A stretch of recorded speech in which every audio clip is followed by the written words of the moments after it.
اینجا دیگه اینجوری بودم که بالاخره دارم میرم به سمت تهران و فقط این آهنگ تو ذهنم پلی میشد. میرم به تهران، دارم میرم به تهران. و اینکه خلاصه خیلی خوشحال بودم. بالاخره میتونستم غذای مامان پز بخورم، میتونستم با آرامش دست و پامو دراز کنم. دیگه رسیدم ترمینال تهران، به سمت ورودی خروجی ها رفتم که بتونم ماشین بگیرم.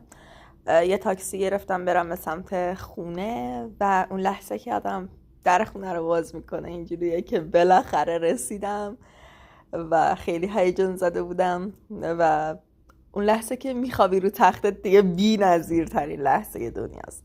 و وقتی هم که یه همچین آقا پسر گلی میاد پیشوازت دیگه میشه بهشت. اینجا بهشته.